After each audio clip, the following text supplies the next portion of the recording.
Hubo una época, no tan lejana, en la que algunos de los pensadores más respetados del mundo protestante, e incluso ciertos autores católicos, creían que la pirámide de Giza no solo era una maravilla arquitectónica, sino un monumento de origen divino.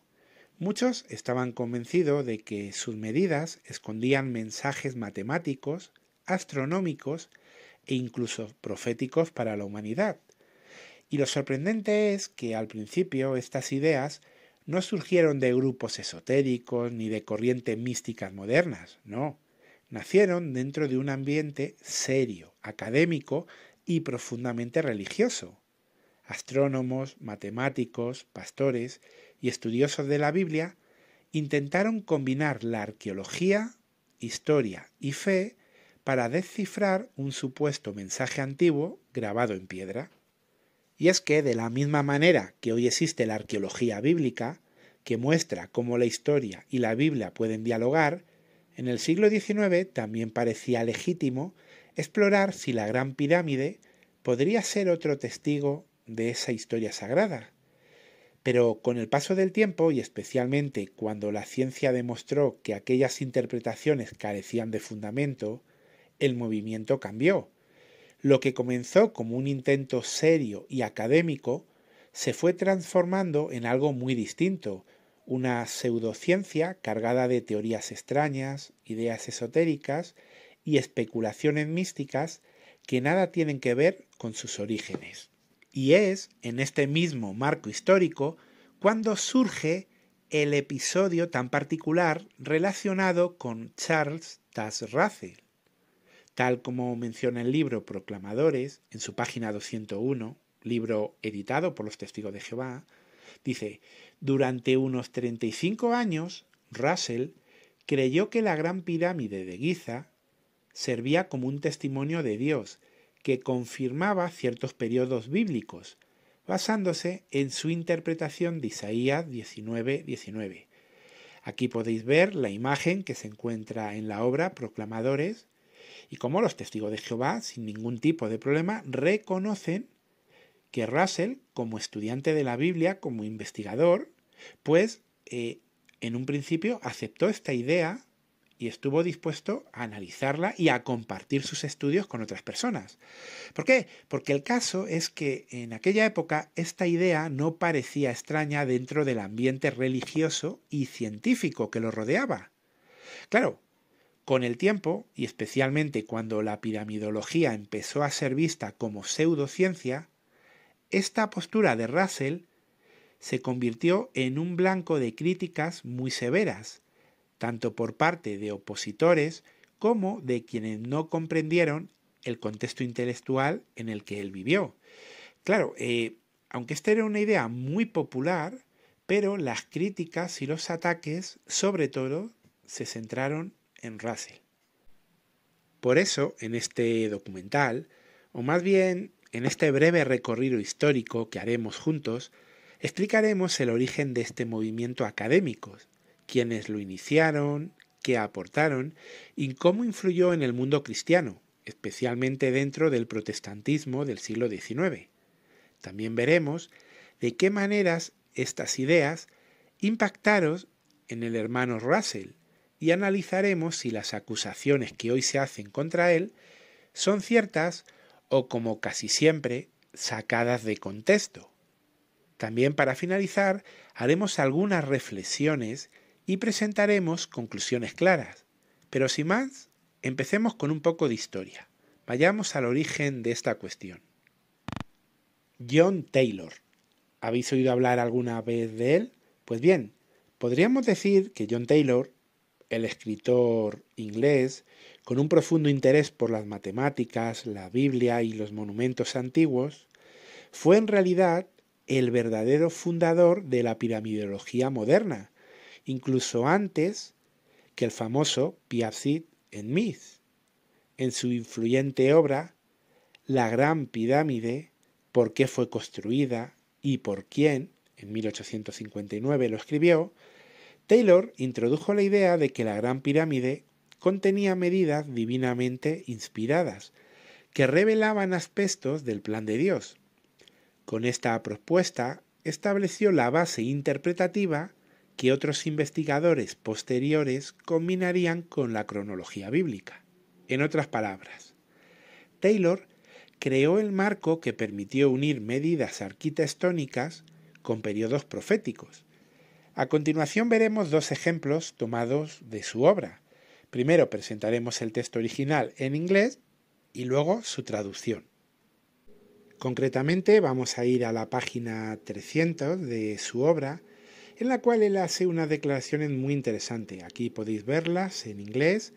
También tenemos el libro en PDF, igual que todos los libros que vamos a citar aquí. Si alguien los quiere, pues que nos escriba al canal y se los enviamos. Y curiosamente, él hace esta afirmación. Dice, ante tantas evidencias del conocimiento científico de los fundadores de la Gran Pirámide, porque él, en los capítulos anteriores a esta página, muestra que había un conocimiento grandísimo tras la construcción de las pirámides. Pues bien, dice, ante estas evidencias, estos hechos no pueden ignorarse. La dificultad puede ser grande al suponer que existió un pueblo en ese periodo temprano capaz de ejecutar una obra de tan vasta magnitud basándose en principios puramente científicos. Pero ¿no es también probable que a algunos individuos Dios les haya otorgado el conocimiento, incluso en esa época temprana del mundo, por el que ahora luchamos? ¿Cómo pudo Noé construir el arca si no hubiera recibido instrucciones divinas sobre su fabricación? Y fijaros esta pregunta, dice, ¿y no podría haber recibido igualmente instrucción en el conocimiento necesario para formar la Gran Pirámide? Ambas maravillas se basan en medidas, y la última estructura demuestra un conocimiento de las medidas que se usaban antes del diluvio. ¿Os dais cuenta lo que este protestante, este escritor, este erudito plantea? Dice, igual que Noé recibió instrucciones de construcción, ¿no puede ser que Noé también recibiera instrucciones para construir la Gran Pirámide? John Taylor pensaba, es imposible que un pueblo antiguo haya sido capaz de hacer esta gran obra de ingeniería, por lo tanto alguien les tuvo que ayudar. Y de hecho él pensaba, o por lo menos dejaba abierta la puerta, a que la pirámide hubiera sido construida por Noé.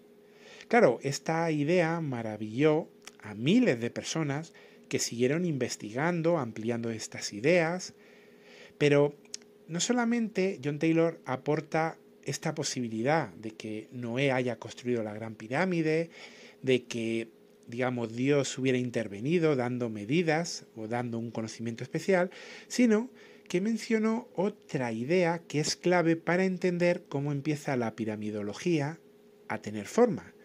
Esto ya es concretamente en la página 303 de su libro. Aquí igualmente lo tenéis en inglés, si alguien quiere leerlo, pues puede parar el vídeo y lo lee de ahí o pedirme el libro.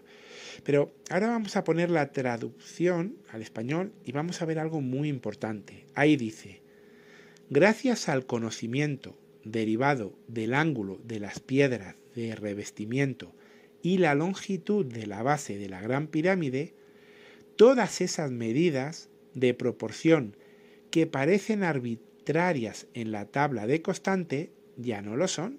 O sea, está planteando estas medidas que parecen arbitrarias no lo son, tienen un sentido. Dice que las cifras 1.296.000 representen la circunferencia de la Tierra, el radio reducido a minutos y el radio reducido a segundo, no es ningún misterio cuando estas cifras, como pies tolemaicos, se multiplican por 1,0101 pies ingleses. Como vemos, John Taylor no solamente llegó a pensar o creía que era posible que Dios hubiera transmitido a Noé los conocimientos necesarios para construir la Gran Pirámide de Giza, sino que también creía que ciertas dimensiones de la pirámide reflejaban las medidas de nuestro planeta. Y esto son tan solo dos ejemplos de lo que se puede encontrar en su obra. Con esto se entiende por qué se afirma que John Taylor fue quien introdujo la idea de que la Gran Pirámide contenía medidas divinamente inspiradas, que revelaban aspectos del plan de Dios. Sin embargo, esta idea de John Taylor, y queremos remarcar una cosa, John Taylor era protestante, no era adventista, no era testigo de Jehová, no era mormón, no, era protestante. Pues bien, estas ideas él las dejó ahí plasmadas. Sin embargo, con el tiempo fueron desarrolladas y ampliadas y difundidas más ampliamente por otros personajes históricos de los que hablaremos a continuación. Y del primero que vamos a hablar, por su importancia, es de Charles Piazzi Smith. Él fue un astrónomo británico muy importante por ejercer como astrónomo real de Escocia desde 1846 hasta 1888. Es conocido por muchas innovaciones en astronomía y junto con su esposa Jessica Duncan por sus estudios piramidológicos y metrológicos de la Gran Pirámide de Giza. Piazzi Smith y su familia pertenecían al movimiento presbiteriano escocés, una rama del protestantismo reformado. O sea, nuevamente vemos que estas ideas de la piramidología nacen en diferentes ramas del protestantismo. Piazzi Smith mantuvo correspondencia con John Taylor, el teórico que había dado origen a la piramidología moderna. Y claro, de él recibió mucha influencia. Recordemos que Taylor, en su obra del año 1859, La Gran Pirámide, había propuesto que esta pirámide había sido diseñada e incluso supervisada en su construcción por el propio Noé bíblico. Y esa idea sorprendente, audaz para su tiempo, impactó profundamente a Piazzi Smith y marcó el rumbo de sus propias investigaciones. Claro, tras la negativa de la Royal Society a concederle una beca a Smith, él emprendió una expedición a Egipto para medir con precisión cada superficie, dimensión y aspecto de la Gran Pirámide. Llevó consigo equipo para medir las dimensiones de las piedras, el ángulo exacto de secciones como el pasaje descendente y una cámara especialmente diseñada para fotografiar tanto el interior como el exterior de la pirámide. También utilizó otros instrumentos para realizar cálculos astronómicos y determinar la latitud y longitud exactas de las pirámides. Posteriormente, Smith publicó su libro Nuestra herencia en la Gran Pirámide, en 1864, el cual amplió con el paso de los años y después se tituló La Gran Pirámide, sus secretos y misterios revelados.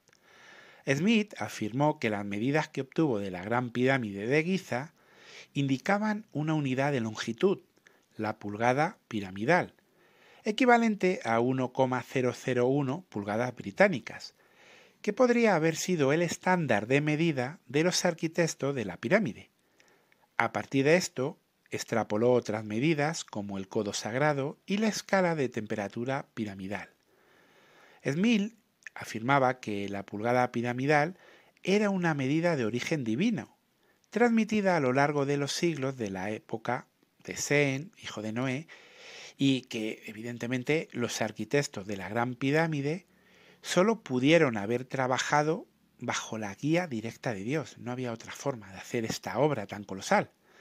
Para sostener esta idea, aseguraba que al medir el monumento había descubierto que el número de pulgadas del perímetro de la base equivalía a 100 veces el número de días del año y que existía una relación numérica entre la altura de la pirámide en pulgadas y la distancia de la Tierra al Sol expresada en millas terrestres. Además, sostenía que la Gran Pirámide funcionaba como un depósito de profecías ocultas que podían descifrarse mediante mediciones precisas de su estructura. Siguiendo las teorías de John Taylor, incluso llegó a conjeturar que los hicsos eran en realidad el pueblo hebreo y que habrían construido las pirámides bajo el liderazgo de Melquisedec. Esto lo podéis encontrar en la página 459 de su obra. Pero quizás lo más característico de su interpretación fue su afirmación de que los pasajes internos, contenían pulgadas piramidales, que equivalían a años proféticos, de modo que la longitud del pasaje ascendente y del descendente permitían calcular fechas finales. Con ello, Smith estableció la metodología que marcaría la piramidología posterior. Una pulgada equivale a un año. A continuación podemos ver un ejemplo de lo que estamos afirmando en su obra. Por ejemplo, si vamos a la página 319, ahí vamos a encontrar lo que él dijo. Esta gran cantidad o peculiar ciclo celeste se define además piramidalmente por, entre otras características intencionales, la longitud de las diagonales de la base que delimitan de forma tan eminente la posición de toda la gran pirámide, cuando su suma se calcula en pulgadas a razón de una pulgada piramidal por año. Tras esta pauta que él da, la de una pulgada piramidal equivale a un año, pues quedan ya establecidas los que son las bases para los estudios de la piramidología. Ya John Taylor planteó que la Gran Pirámide contenía medidas que eran divinas, que lo pudo haber construido incluso Noé. Aquí Piazzi Smith ya nos da otra pauta, que en esta pirámide hay medidas que son sagradas, pero también proféticas, y que la pauta es una pulgada por año. Pues bien, al quedar esto establecido, ¿qué ocurre? Que ahora cientos y cientos de escritores empiezan a investigar el tema, a desarrollarlo y a comentar sobre él. Evidentemente, ni tenemos todos los escritos, ni tampoco tendríamos tiempo para analizarlo, pero sí vamos a ver los más importantes que hubo y cómo influyeron. Y bueno, ¿qué ocurre ya finalmente con Smith? Pues él terminó de escribir su libro, pasó el tiempo y él murió. Fue enterrado en la iglesia de San Juan, en el pueblo de Sharon, cerca de Ripon, y curiosamente, por su amor a la piramidología, por sus estudios, pues él fue enterrado en un pequeño monumento con forma de pirámide, pero que tenía una cruz cristiana arriba. Y claro, aunque hoy puede parecer inusual, lo cierto es que existen otros casos documentados, tanto entre católicos como entre protestantes, de tumbas construidas con forma de pirámides y coronadas con una cruz. Claro, muchas personas intentan ver en este tipo de tumbas que si la persona es masón, intentan ver cosas ocultas, pero en realidad simplemente era una representación. Y cierto que esta forma de tumbas, en forma piramidal, no era la mayoritaria, pero sí tenemos que mencionar que aparecen con mucha frecuencia en el siglo XVIII y XIX, cuando el interés occidental por Egipto, la arqueología y el simbolismo piramidal se integró sin conflicto dentro del marco cristiano, y podemos ver varios ejemplos. Fijaros, aquí tenéis en el pueblo de Kinnitit, en el condado de Offaly, Irlanda, la famosa tumba, esta pirámide cristiana, que se llama la pirámide de Kinnitit. Es muy llamativa, es muy visitada en Europa, está dentro de lo que es el cementerio de la iglesia de San Finian, la cual tenemos que decir que es una iglesia de tradición anglicana, pero que no tuvo ningún problema en tener una tumba con forma piramidal. En varios cementerios de América Latina podemos encontrar lo mismo. Aquí tenéis otro ejemplo más. Esta foto pertenece al cementerio de Santa Ifigenia en Santiago de Cumba, donde vais a poder encontrar algunas tumbas con esta forma piramidal. Y bueno, podríamos mencionar muchos más casos, pero realmente ahora no viene al caso, pues no es el tema que estamos tratando. Simplemente queríamos decir que el que él fuera enterrado en una tumba con forma piramidal no tiene nada de extraño, ni esotérico, ni masón, ni nada. Era una costumbre de la época. Y dicho esto, pues sigamos con el tema que estamos tratando, la piramidología. Ahora, ¿de quién vamos a hablar? Pues de Joseph A. Sayce, el cual fue un teólogo y ministro luterano estadounidense, conocido sobre todo por sus escritos sobre piramidología y dispensacionalismo. Nació en Maryland, estudió en Pensilvania y ejerció como pastor en diversas iglesias luteranas, tanto en Virginia como en Filadelfia. Además de su labor pastoral, fue muy conocido por ser un gran editor y autor. En su obra Milagro en Piedra, de 1877, reunió ideas de John Taylor y de Charles Piaget y las interpretó dentro de un marco milenarista protestante, vinculando la Gran Pirámide con expectativas apocalípticas y con supuestas confirmaciones de la cronología bíblica. Su enfoque contribuyó a popularizar la creencia de que la pirámide de Giza respaldaba la revelación cristiana, y por ello su influencia se dejó sentir en amplios sectores del protestantismo estadounidense de finales del siglo XIX. Su obra la tenemos en PDF, si alguien quiere leerla, pues se le manda un ejemplar, pero fue muy importante porque, fijaros, John Taylor empezó esta, digamos, rama del conocimiento en Inglaterra. Luego tenemos a Piaget Smith, que lo difunde en Escocia. Pero fue Joseph Assaid quien, digamos, lo divulgó, lo distribuyó, lo hizo un tema común en Estados Unidos. Y ahí sería donde la piramidología tendría un boom aún mayor que el que tuvo en otras regiones. Él en su obra dijo cosas muy interesantes que vamos a examinar ahora. Por ejemplo, si vamos a la página 247, él dice: la segunda parte del fin por el cual se construyó la Gran Pirámide, ya lo he dicho, parece comenzar más o menos así, a saber, para mostrar la realidad y los tiempos y estaciones establecidas y preordenados desde hace mucho tiempo, para cada una de las dos venidas de Cristo, tanto para aquella que ha sido, como también para aquella otra en gloria y poder real que todavía está por irradiar sobre nosotros. Sí, él pensaba que las dimensiones de las pirámides marcaba cuándo sería la vuelta de Cristo, no solamente su primera venida, no, sino también su vuelta. Él también, en su misma obra, ahora en la página 152, dijo esto: todo método de cálculo apunta a la solemne conclusión de que nos encontramos al borde del fin de esta era y dispensación. La Gran Pirámide tampoco deja de decirnos lo mismo.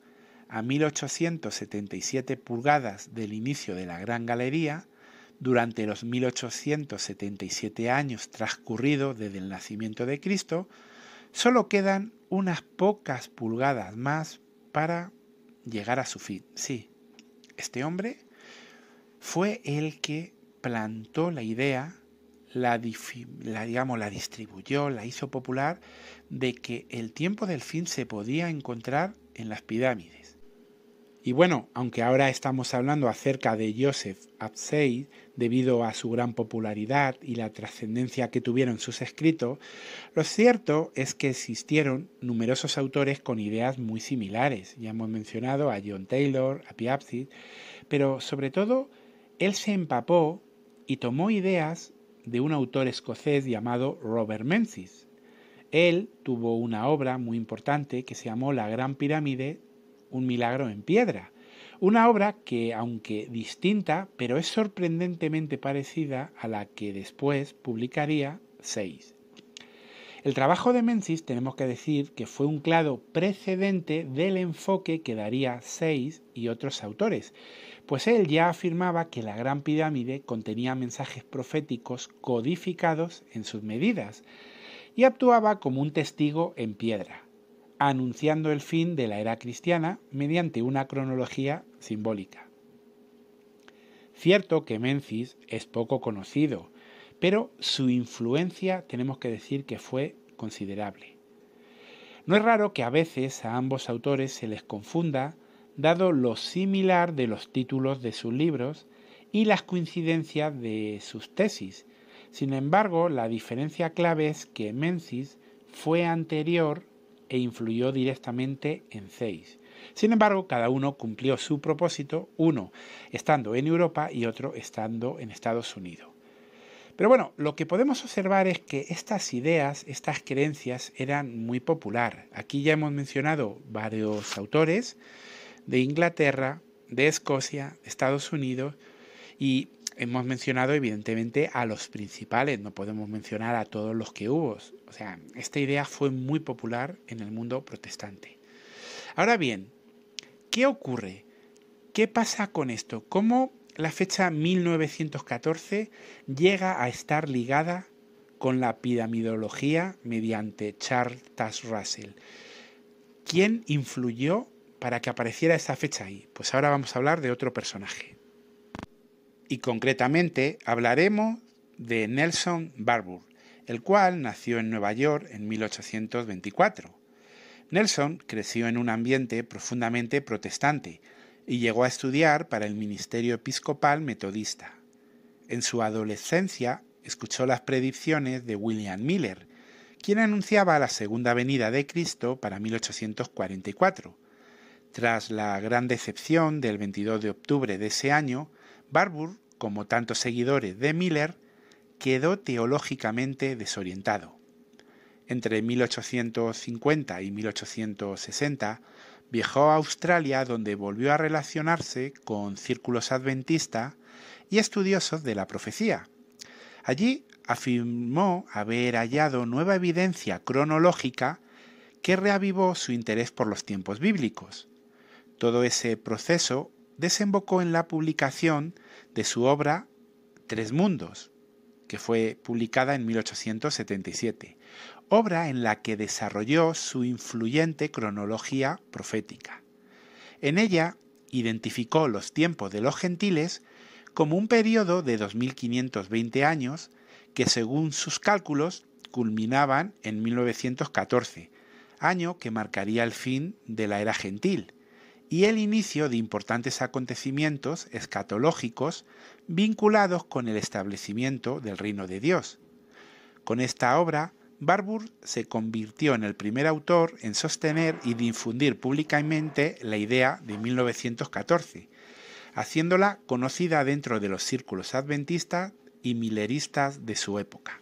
Aunque Barbour no derivó esta fecha de la piramidología, sí mostró interés por la Gran Pirámide de Giza, en línea con las corrientes proféticas de su tiempo. Influido por las ideas de autores como John Taylor, Piazzi y otros tantos, Barbour consideraba que la pirámide podía entenderse como un testigo en piedra, cuya construcción reflejaba un diseño divino.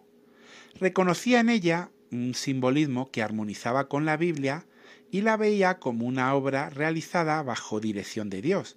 No obstante, su cronología, incluyendo la fecha de 1914, procedía exclusivamente de sus estudios bíblicos y no de mediciones piramidales.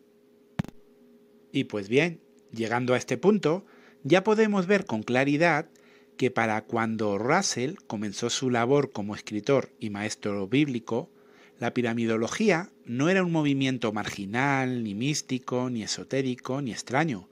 Todo lo contrario. Era un campo en pleno auge dentro del protestantismo culto del siglo XIX, alimentado por matemáticos, astrónomos, ingenieros, teólogos y pastores respetados. Y ese contexto intelectual explica perfectamente por qué Russell llegó a interesarse por estas ideas. Russell conoció estas interpretaciones gracias a obras como Milagro en piedra, de Joseph August Sayce, muy popular en la época, y más indirectamente por el enorme prestigio científico que todavía tenía Charles Piazzi Smith.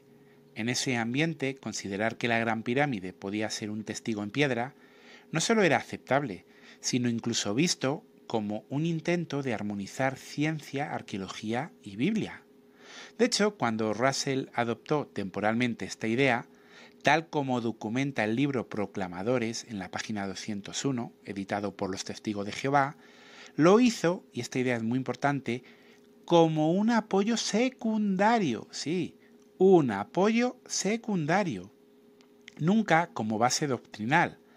Para él, la autoridad suprema era la Biblia, y las mediciones piramidales eran simplemente una curiosidad que parecía coincidir con algunos periodos proféticos que él ya había obtenido de la Escritura, especialmente su cronología sobre los tiempos de los gentiles. Y esto es muy importante que lo entendamos. Russell, al igual que Barbour, no sacó la fecha 1914 de la pirámide, no. En su obra y en sus sermones, Russell siempre fundamentó la fecha de 1914 en el estudio bíblico, especialmente en Daniel 4, los 2520 años y su relación con la caída de Jerusalén. La pirámide, en su pensamiento, nunca fue la fuente de la cronología, como mucho era una especie de confirmación externa que le parecía interesante, igual que a otros muchísimos cristianos de su entorno. Este matiz lo diferencia totalmente del enfoque de Piazzi Smith o Josiah Said o otros autores quienes sí basaban fechas en pulgadas piramidales. Pero entonces, ¿por qué se critica tanto a Russell? Pues por una razón sencilla pero injusta, porque la piramidología que surgió después de 1920 fue muy distinta. Ya no era académica, se volvió esotérica, mezcló ocultismo, numerología arbitraria y teorías místicas modernas. Esa versión tardía del movimiento es la que hoy se considera pseudociencia, pero Russell nunca perteneció a ese periodo. Él actuó dentro del marco serio, protestante y académico que hemos explicado en este video. Juzgar a Russell por los excesos del siglo XX es tan injusto como juzgar a Newton por el misticismo de los alquimistas modernos. Está totalmente fuera de contexto. Ahora bien, existe otra razón por la que Russell mantuvo durante años aquella creencia tan difundida entre los protestantes de su época. Y de hecho, ¿sabías que la Biblia alude a algo que explica este fenómeno? Aunque sin mencionar a Russell por nombre. Puede sonar extraño al principio, pero vamos al pasaje en cuestión. Acompañadme por favor a Isaías capítulo 2, versículos 2 al 3, y allí vamos a leer lo siguiente. Dice: en la parte final de los días, la montaña de la casa de Jehová será firmemente establecida por encima de la cumbre de las montañas y será elevada por encima de las colinas, y a ella afluirán todas las naciones. Y muchos pueblos irán y dirán: vamos, subamos a la montaña de Jehová, a la casa del Dios de Jacob. Él nos enseñará sus caminos y nosotros andaremos en sus sendas. Porque la ley saldrá de Sión y la palabra de Jehová de Jerusalén. Nuestro hermano Russell fue uno de los muchos millones que en el tiempo del fin, como dice aquí Isaías capítulo 2, necesitaban acudir a la casa de Jehová para recibir su enseñanza. Durante siglos, tal como había sido profetizado, la mala hierba, es decir, los falsos cristianos, se mezclaron con el trigo verdadero, hasta el punto de que resultaba imposible distinguirlos.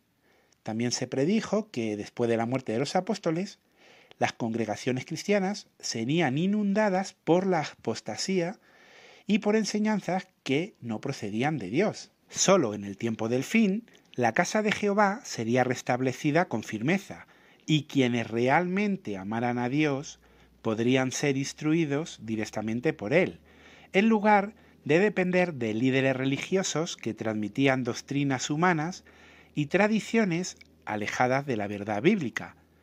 Ninguna de las religiones existentes, ni el catolicismo, ni las diversas ramas del protestantismo, ni el Islam, ni tantos otros grupos, estaban enseñando la verdad sobre Dios. Por eso, muchas personas sinceras estuvieron atrapadas durante siglos en ideas erróneas. Una de ellas, la piramidología. Sin embargo, a medida que iban siendo iluminados por la verdad divina, esas creencias se abandonaban. Eso fue exactamente lo que ocurrió con los compañeros de Russell, los estudiantes de la Biblia, o los testigos de Jehová, como se les conoce, cuando ellos comprendieron que la piramidología carecía de base bíblica y que no formaba parte de la enseñanza procedente de Jehová, la dejaron atrás. Y fijaros en esto, si examináramos la vida de nuestro hermano Russell, veríamos claramente cómo tuvo que dejar atrás muchas de sus antiguas creencias para armonizarse con lo que realmente enseña la Biblia. El aprendizaje dentro del pueblo de Jehová es progresivo y continuo, de modo que Russell no pudo poseer el conocimiento completo o tan amplio como el que disfrutamos hoy.